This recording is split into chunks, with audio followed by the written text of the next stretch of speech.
para conversar sobre el 11 de septiembre, sus diferentes conmemoraciones y múltiples significados, hemos invitado al exministro de Justicia, exministro de Relaciones Exteriores, Diego García Sayán, además miembro de la Corte Interamericana de Derechos Humanos, ¿no? Así es. Así es. Bueno, Bienvenido. gracias por la invitación. Bueno, el trasfondo de repente de estos tres hechos más significativos, el golpe militar de Pinochet, el ataque terrorista contra Estados Unidos y finalmente la aprobación de la Carta Democrática Interamericana acá en Lima el 11 de septiembre, todos tienen como telón de fondo tal vez un problema de democracia, ¿no? Así es. Tú eras ministro de Relaciones Exteriores en el momento que se aprobó la Carta Democrática acá. ¿Cómo definirías o explicarías este proceso de 30 años entre el golpe de Allende y la aprobación de la Carta Democrática Interamericana? Mira, yo creo que hay diferencias fundamentales, ¿no? Y tienen que ver con la evolución del concepto de democracia para convertir la defensa colectiva de la democracia y la defensa de los valores democráticos en un derecho y en una obligación de los países del continente americano.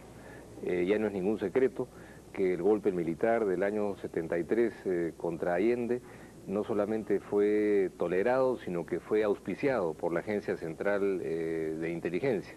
La reacción del mundo contra las atrocidades fue básicamente del mundo europeo, de las sociedades democráticas avanzadas.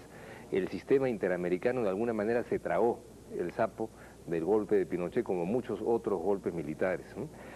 La evolución de las cosas fue naturalmente haciendo que el valor de la democracia adquiriera, indudablemente reforzado todo esto por el colapso de la Guerra Fría a principios de los 90, un carácter mucho más vivo en la esencia del sistema interamericano y no solamente una palabra puesta en la Carta de la Organización de Estados Americanos.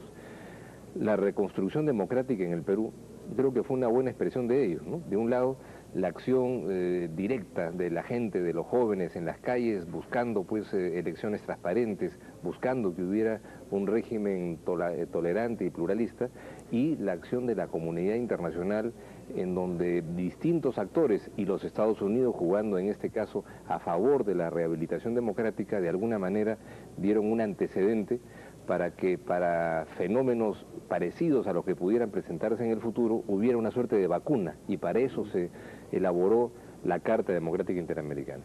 Probablemente no en los términos que nosotros hubiéramos deseado. Nosotros hubiéramos querido, por ejemplo, que una instancia independiente como la Comisión Interamericana de Derechos Humanos tuviera un papel más explícito, o tuviera un papel explícito para que sus informes de alerta temprana pudieran servir para que los órganos políticos de la OEA pudieran actuar cuando así fuera necesario.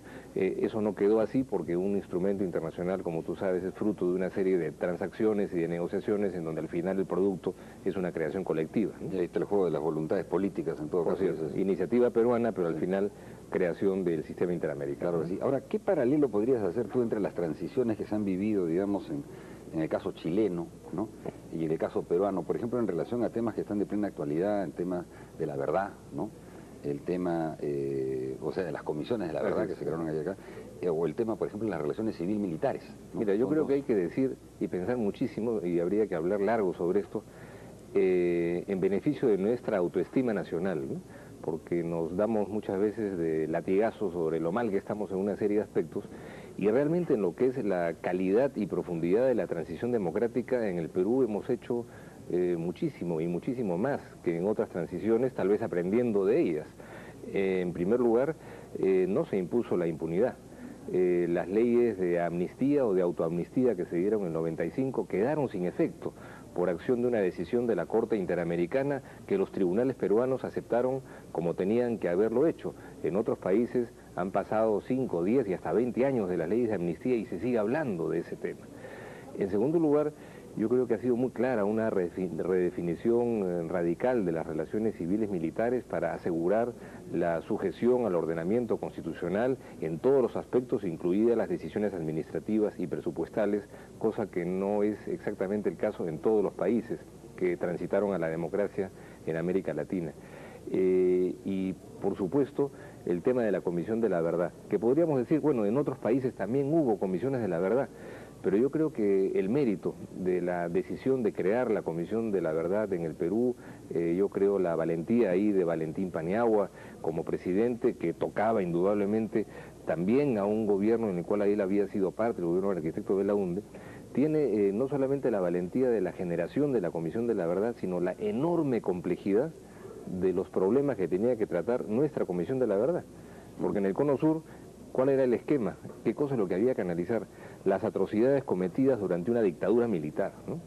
En el caso de Centroamérica, era lo que había ocurrido en guerras civiles como consecuencia de comisiones de la verdad derivadas de acuerdos de paz entre las exguerrillas y los gobiernos. Acá era una cosa sumamente más compleja, porque tocaba más de 10 años de periodo de gobiernos democráticos, el factor generador de la violencia, todos lo sabíamos, aunque su verdadera magnitud recién la ha precisado la Comisión, era el terrorismo, de manera que era de una complejidad muchísimo mayor, y yo creo que los peruanos hemos salido airosos de ello en medio de toda la controversia que hay. Normalmente tenía que haber... Y esa comisión viene acompañada del colapso de un régimen podrido, ¿no? Y hoy día, digamos, los tribunales están conociendo de denuncias penales, no hay impunidad impuesta y muchos de los responsables de los crímenes están procesados y están detenidos. Ahora es otro parangón de repente con el caso chileno, porque Pinochet de alguna manera permitió años después reavivar el tema de la jurisdicción universal, ¿no? En la justicia.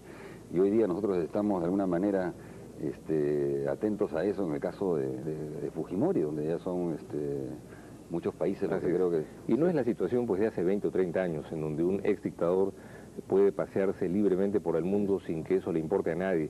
Pueda que al final no se imponga la justicia internacional en el caso de Fujimori, ya lo veremos, pueda que sí.